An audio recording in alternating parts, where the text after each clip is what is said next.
Hello friends, this is the Organizer Advisor here to help you enhance your happiness and transform your life. Okay, today we're going to talk about why we always feel so overwhelmed. I'm going to give you the 5 top reasons of why you feel constantly overwhelmed and some ideas and suggestions on what you can do about it. So get your hydration beverage, come sit. Let's have a little talk. Let's get some ideas. And let's start the process of not feeling so overwhelmed so we can cultivate joy in our life every single day. I'll see you in a minute.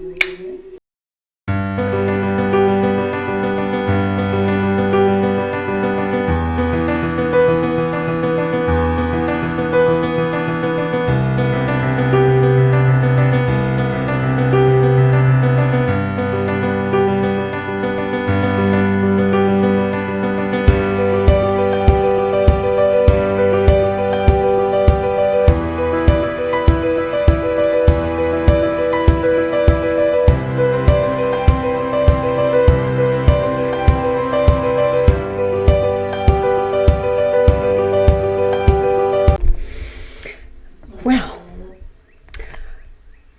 I know you're watching this video because you want some ideas and suggestions on how you can break this cycle of feeling constantly overwhelmed. Feeling overwhelmed all the time has a lot of very negative implications for you. It takes a toll on your physical health. Let's just admit it. It takes a toll on your physical health. We're going to talk about that. It takes a toll on your emotional well-being. We're going to talk about that. It has adverse effects on your relationships with the people that you spend time with because you feel overwhelmed all the time. So when you're out spending time with your friends or loved ones or family members, you feel guilty because there's so much to do at home. You start to feel uncomfortable in your soul sanctuary space, otherwise known as home. You start to feel hopeless, depressed, isolated, negative about yourself because you keep asking why. Why can't I overcome this? I'm going to tell you why. Because you haven't addressed the reasons for why you're overwhelmed to begin with. So I'm going to talk to you today about the 5 top reasons why most people are in this constant cycle of feeling overwhelmed, and it spirals downward. It does not spiral upward. It is not uplifting. It is diminishing. It diminishes your energy, your self-esteem, your health, your wellness, your finances. And they get into the spiraling out of control, and then you feel hopeless because you're like, I should be able to do this. I try every day. I keep trying, and I just can't get somewhere. I'm here to help. All right. Winston's over there taking his nap, not in his little sleepy time crate that he sits in quietly while I'm doing a video. He stuffed it with toys. He's a bit of a hoarder, and he has no room. So his little comfy bed is in there with all his stuffed animals, so he's sleeping on the mat. So he's a bit of a snorer. So if you hear him, I apologize. All right, now I wrote some notes because I always like to kind of at least have a framework of what I want to talk with you about. Take your beverage. Let's hydrate while we talk. I'm simply on water today. I've been fasting. I think I've been fasting since 8 o'clock last night, and it is somewhere around, it is 1 o'clock today. I love fasting because it really cleanses your body. And okay, why do you always feel so overwhelmed? Reason number 1, of course, is there's too much to do. Part of that is you may have taken on too much. You've said yes too much. You've overextended yourself, and you've gotten behind. And now trying to catch up is harder than keeping up. You've got family, you've got a job, you've got, volunteer activities, your school, your kids' school activities, your, group of friends, loved ones. You may be taking care of aging parents. There's a myriad of activities that call for your attention, that need you. But I think the point that I want to make is you need you first. You need you to be you in your highest version of yourself so that you can be there for others. But when you have emptied your reservoir of energy, both physical and psychological, it's very hard to be a giver. Now, for some reason, we've been programmed that putting ourselves first is selfish.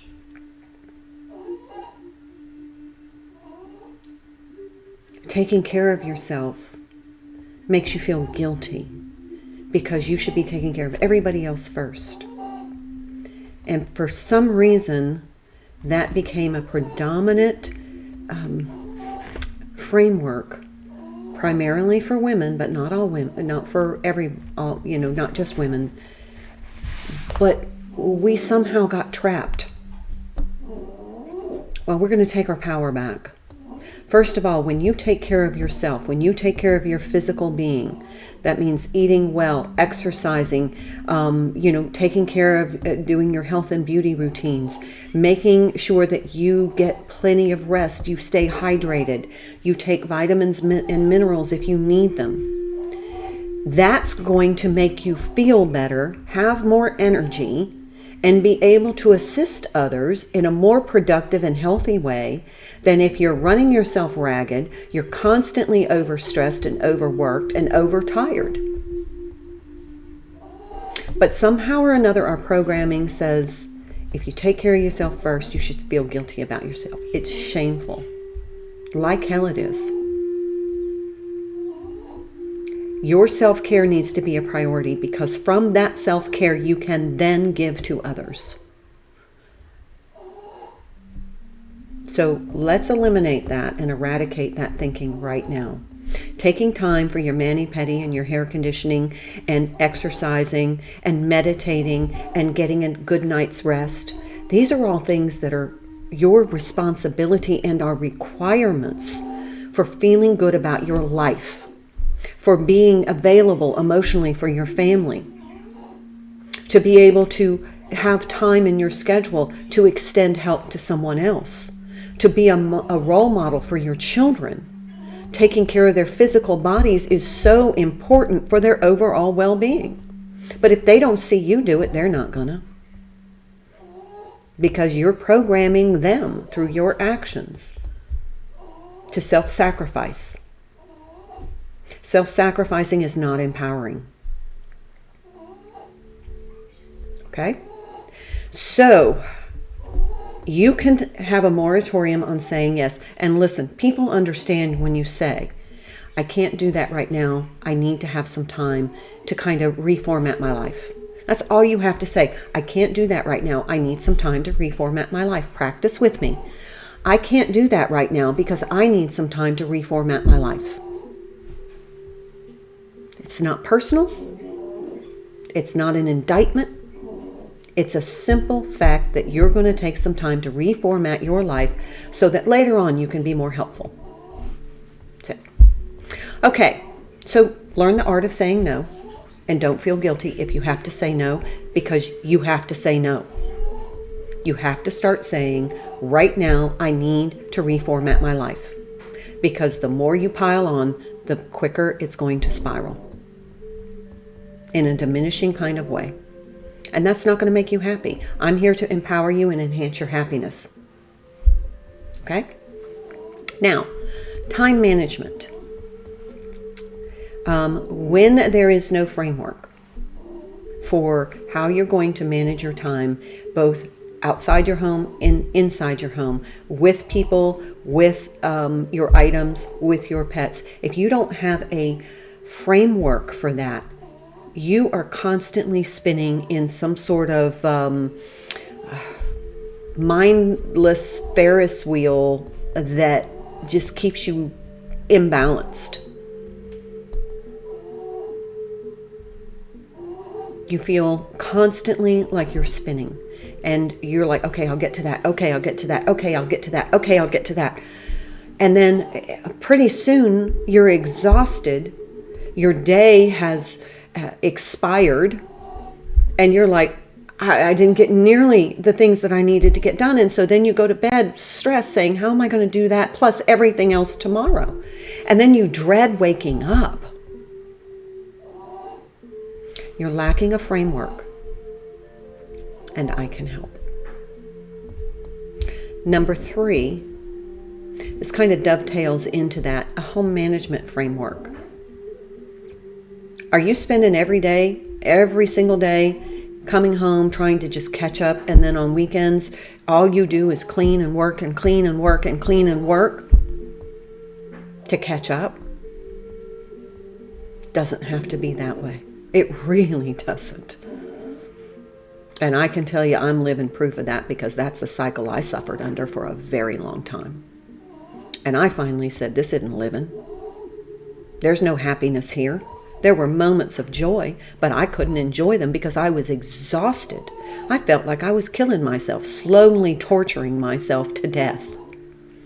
That's how this whole system came about. The closet organization, the thematic organization, the document organization, the every nook and cranny cleaning, and the health and wellness routines, plus the financial strategies that are all embedded. This is a system I designed to survive. But what I realized is I flourished. And not only did I flourish, I got my PhD, something I'd always wanted to do, and I graduated with honors. My children grew up to be very healthy, well-adjusted men. I had time to enjoy my life because I had spare time to do the things I wanted to do. I can help you. And we're going to do this in segments. I can't just dump this plan on you. We're going to walk through it, and then we're going to do it. Okay, those are the too much to do aspects. Number 2, why you always feel overwhelmed. You are too tired, you have no energy, and you are barely getting by. Kind of relates to number 1. However, this is about not prioritizing yourself. This is about not taking care of yourself. This is not having the time to take a bath and soak in a hot tub with a candle and a glass of wine or sparkling water with Epsom salts to increase your magnesium, because I'm almost going to guarantee you're deficient. I'm not a doctor, but you may want to check on it. Well, you have no energy because the psychological toll it's taking on you to live in this constant state of overwhelm. The stress produces that cortisol, which damages your body. That's it. Without getting this under control, you are damaging your body by allowing that cortisol to run wild in your system. It damages your organs. Psychologically, you're overwhelmed. You don't even know where to start. Am I right? Been there, done that. It's one step at a time. We'll get you there, don't you worry. I will not abandon you. So that's not taking care of yourself. You're not eating right because you're so far behind you get grab and go food, or you're just eating something quick. There's no meal plan. You're just surviving. You're not thriving. You don't feel good. You're eating a lot of fast food, a lot of carbs because you need energy. A lot of sugar because you need energy. So that elevates your blood sugar, elevates your insulin. Then you go through the crash. So then you feel uncomfortable because your blood sugar is screaming for more. And then you get into this vicious cycle of eating sugar, feeling tired, blood sugar crashes, now I need more. We'll talk about that in another video. Not enough help and support is item number 3. Well, I'm going to just enlighten you. People want to help, but they don't know how. Now, if you have children, they need to be trained on how to best effectively help you. Nagging, screaming, and telling them to do something, they don't know how to do it. You don't know how to do it. So when you create this framework for your life, you're showing your children how to avoid the same trap you fell into. You're giving them a tool so that when they become adults, they don't suffer like you've suffered. They learn from you. So, number 1, needing a framework. If you have a schedule and you have certain responsibilities everybody's supposed to be doing and you're working together as a team, we used to call it the team plan in my family. Every day there was a team plan. My children cooked dinner one night a week. They were teenagers. They cooked dinner one night a week. We had a menu planned. We had certain days that we cleaned their room. We spent our weekday as a team, our weekdays after work, cleaning the house. Weekends were not for cleaning. Weekends were for fun. It was rejuvenation. Get out of the house. Get some fresh air, exercise, sunshine. Go do family time. That's what weekends were for us. But to carve out and preserve that time, we had to have a framework for doing the work during the week. The work week was the work week and the weekend was for fun. That's it. Now, how did we make that happen? We cleaned certain rooms certain days of the week. Like, for example, living room, dining room was Mondays. Kids' rooms, Tuesdays. Bathrooms, Wednesdays. Thursdays was the kitchen because Friday was pizza night. And Thursday was the last night we cooked. So we cleaned the kitchen, got everything back in its place, and then Friday, we didn't have a big mess. We had certain days we did laundry. Just going to say, there's a whole video on how you can structure your laundry so you're not doing laundry all weekend. This is the way I survived. I had 2 children. I had a full-time job. I was in the PhD program at William & Mary. I helped run a small business for my son. We had show dogs, so we were showing our dogs. And we led what I consider to be a very happy, extraordinary life because we were able to travel with our children. We had a lot of fun as a family. I also helped raise some children that weren't mine. I had other children have to live in our house as a matter of necessity. I had other people live in our house as a matter of necessity. At times there were 7 of us.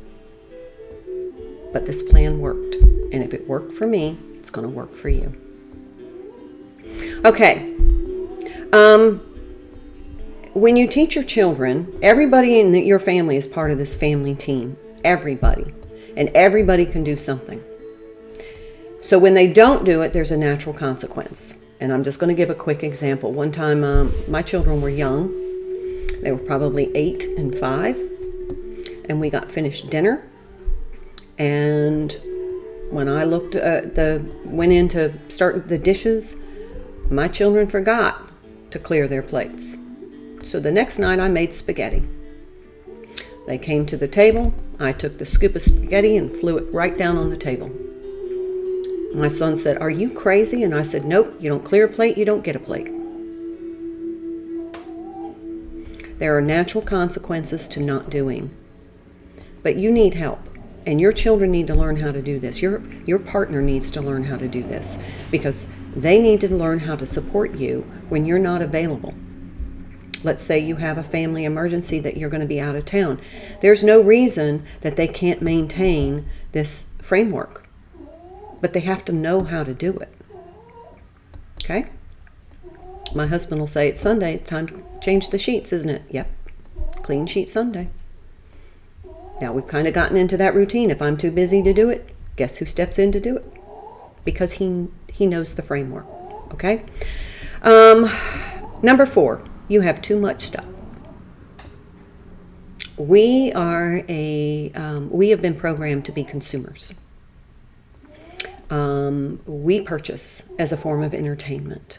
We are overwhelmed with an enormity of things because we have been programmed that when we buy things, it makes us feel good. And then there's also that brain chemistry of when you buy something new and novel, you get a little happiness hit from the chemicals in your brain. So you go back and do it again and again and again. Not only that, but if you're already overwhelmed in your house, you're out shopping as a way of avoidance.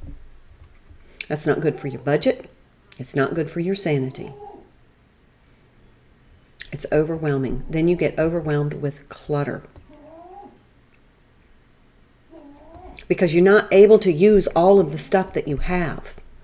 Because A, you're overwhelmed. B, you have no plan to use it. There's another video on that. And C, you got so much stuff that all you're doing is moving stuff around to be able to use the stuff that you want to get to. I'm sorry, he is really snoring. We have an organizational system for that. We do thematic organizing.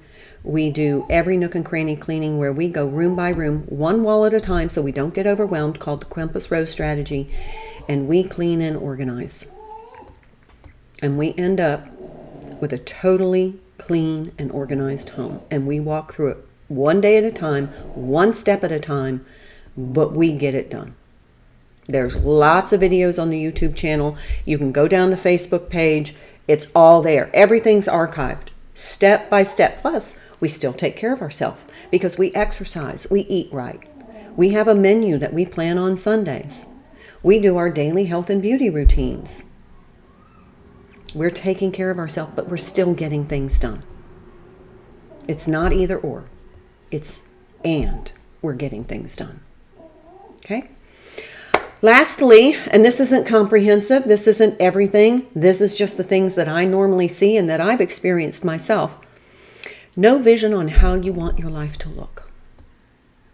You are so deep in the trenches of trying to survive that you can't really picture a joyful life.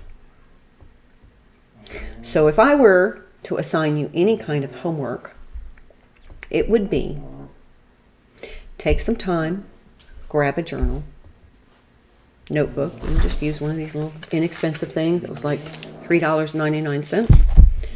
And write down what you would like your life to look like. Because without that vision, there are no goals. You have no way of aligning your goals toward that outcome. Without the goals, there's no framework. That's when you get into that endless spinning and spinning and spinning and spinning, because you're not going anywhere because you got no destination in mind. You're stuck in a cycle. But you now have the power, the strength, and the wisdom, and the help and support to get out of that cycle and to really start to thrive in your life. And I'm going to help you. So, take some time, write down what you want your life to look like. What would be the ideal life for you? Mine, small cottage in the country, 2 dormer windows. It's exactly what I want. Little brick cottage in the country. I manifested this because I knew what to look for when I found this little cottage and paid $35,000 for it because it was about to be demolished. But now it's my home. It's my soul sanctuary. This is where I thrive. So, I'm hoping this helps you. And if you need individual help, I am ready to consult with you. Zoom meetings, I can do that. There's a little bit of a fee for that. But if you need some specific advice, some specific support, you can email me. I'll put that in the description box. It's at transformationalorganization@gmail.com. I know it's a lot to type out.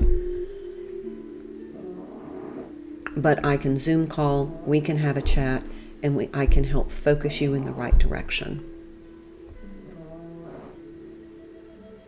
I hope this helps. I'll see you in the next video. Much love.